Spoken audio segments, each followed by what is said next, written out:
The entire smartphone market has been declining for a few years now. The economy's taken a hit, companies are selling fewer models, they're discounting left, right, and center to just try and keep the numbers up.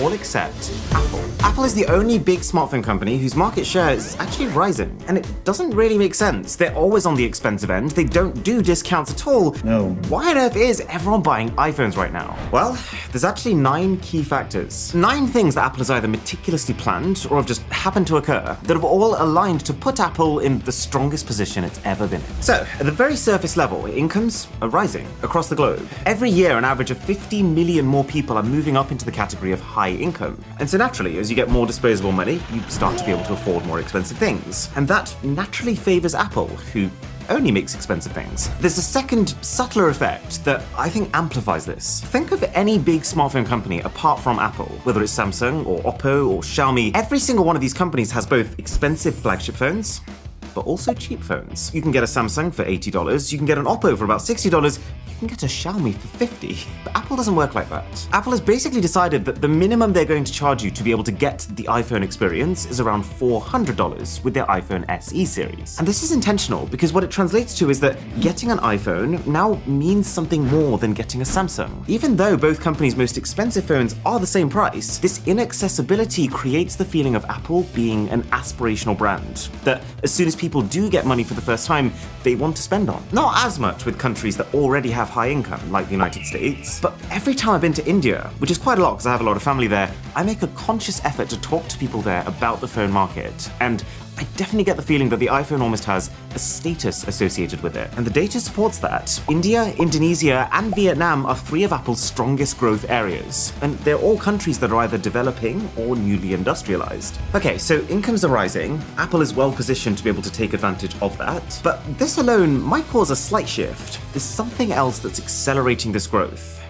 And it's called the network effect. The network effect is an economics term used to describe a product that actually becomes better the more people use it. And Apple is one of the very few tech companies who basically engineers their products around this philosophy. Think iMessage, completely unlimited, completely free, deeply interactive messaging. It works really well, but only from iPhone to iPhone. Or AirDrop. How many times have you seen someone trying to AirDrop someone else a file, only to see their expression sour as the other person whips out a Samsung from their pocket? Or Apple Notes, which allows any iPhone user to contribute to your shared document, but if you've got a Google phone, you're not invited. Even FaceTime video calls. Apple's basically engineered a really high quality, really stable calling solution, and then restricted it only to iPhone users.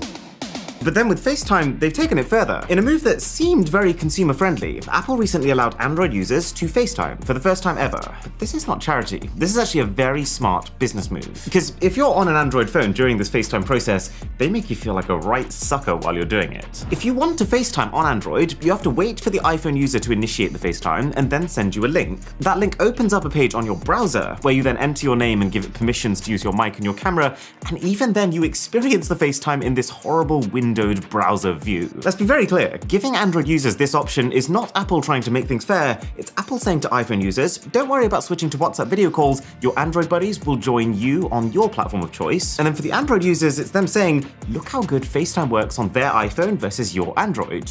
You know you want to buy an iPhone.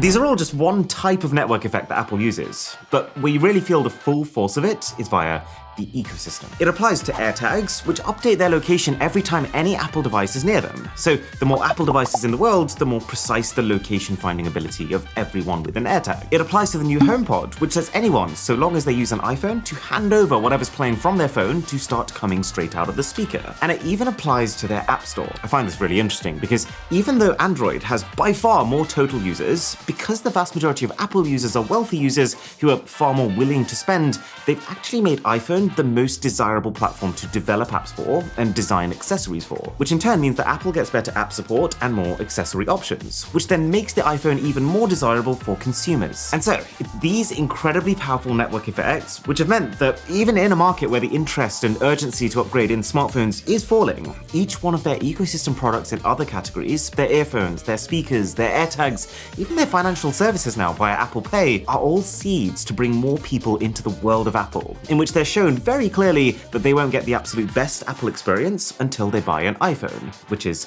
the center of it. I've seen these network effects happen in my own family. When I was younger, we stayed well away from iPhones because of the price. But as soon as my mum got the first one a few years ago, one by one, each person has switched over just because of this whole, oh, well, if you switch, then we can do X thing together. Now, one of the most powerful pulls from the Android side has always been the excitement. Android companies are more experimental. They try features that they're not necessarily going to keep next time, and there's also always just loads of different Android phones to pick from. It's more fun, but it also feels like this advantage is shrinking. Not through any company's fault, but more just the nature of the smartphone market consolidating. When smartphones first started, it was the Wild West. No one knew how they would evolve or how they would end up being used. But nowadays, at least until the next big thing, we've kind of settled into the smartphone era. People have developed habits and apps and platforms that they use on a routine basis, and in a mature market like that, your future purchases become less about, whoa, that phone folds in half, I want that one, like it used to be in the feature phone era with devices like the Motorola Razr,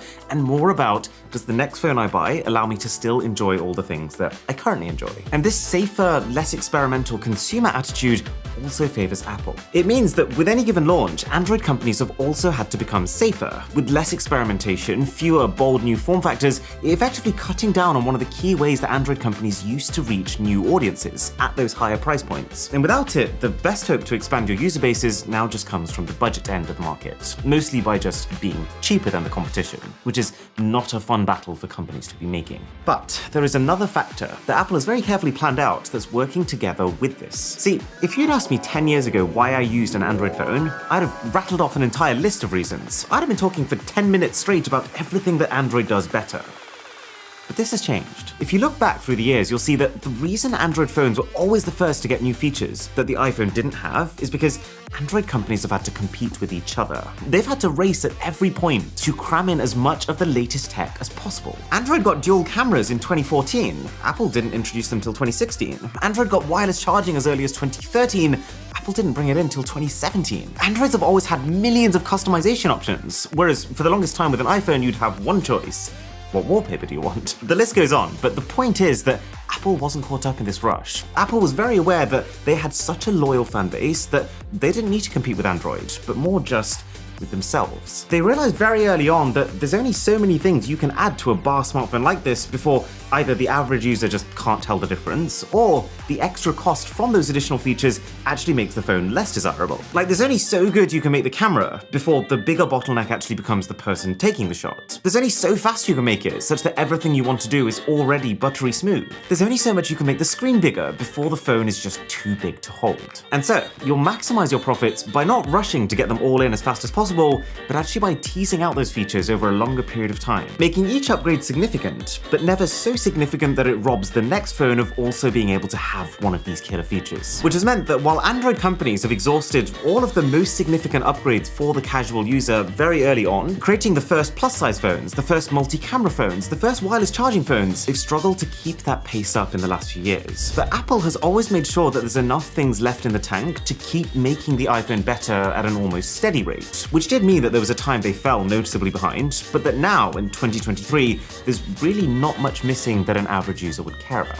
They have one by one, bit by bit, fixed all the major pain points of past iPhones, to the point where now the battery's good, the cameras are great, the screen is great, and that if you now own any other Apple products, or you even just like the idea of Apple, there's no real barrier that would stop you getting one. But then also, Apple's insistence on releasing features slowly and steadily has helped them for another reason. It's allowed them to take their time with features and only release them when they're done in the Apple way, in this very polished, very well thought out, controlled manner. And this is a big part of why the company has this almost cult-like following. People who are fans of Apple's philosophy are happy that when they try an Apple feature, it's going to work in exactly the way that they expect it to, which gives them this mental peace of mind that drives loyalty. You've probably heard a lot about the way that Apple controls things. The way they want repairs to only be done the Apple way by certified mechanics. The way they wanted iPhones to charge the Apple way with the Lightning connector. And then now that they've been forced to use USB-C so people don't need to buy two separate cables, they're apparently going to employ a chip that can still differentiate real Apple USB-C cables from other USB-C cables. From the outside, this level of control can feel irritating and pretentious and anti-consumer, but from the inside,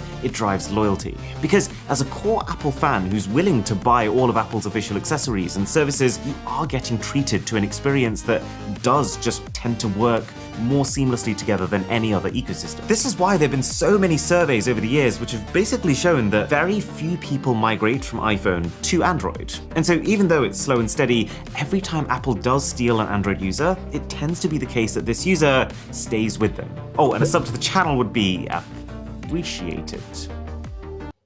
Not my best. So, remember how I mentioned that Apple never discounts their phones, right? They don't throw in a free pair of AirPods with your next iPhone purchase, like Samsung does. Surely that's not a good thing in a market where people are trying to save as much as possible. Well, again, this is Apple playing the long game. So last year, I pre-ordered a Samsung Galaxy S22, and it was kind of exciting for me because as a part of the pre-order bonus with it, I got a pair of Galaxy Buds Pro for free. But then a few weeks later, I noticed myself, even though these earphones are basically $200 at retail, just thinking of them as cheaper than they were, just because of the way that they were just chucked in there for free. It implicitly devalues the product. And so you'll notice that actually, while Apple does do free gifts, sometimes it'll always be Beats headphones. Apple owns the Beats brand, but they only bought it for the purposes of strengthening their own in-house music products. So they don't care about them being devalued, but they will make damn sure that you will never get a free pair of AirPods or HomePods or even a free Apple charger, because Apple has made it a priority to protect the value of what it means to own an Apple product. And that is now starting to pay off. Because it means that while Apple products are notoriously expensive, it's pricing that you can trust. It's pricing that you know isn't about to dip in 2 weeks' time, and that once Apple has set this price, there's no way around it. That is what you pay for it. And this has contributed to Apple's products retaining their value over time, and therefore also feeling like a more secure investment to make in less certain times. But there is one factor that stands above all others: Huawei. Just a few years ago, Huawei was the fastest growing smartphone company in the world. And they were cramming so much into every new release that they were accelerating that smartphone spec race we talked about, to the point where they were obviously a major threat to Samsung, but even started stealing some market share from the iPhone. So, the US-China ban, which has basically caused the company's implosion, has released millions of new users for Apple to suck into their web. For one of the most fascinating videos I've ever made about brain chips, that's here. See you there.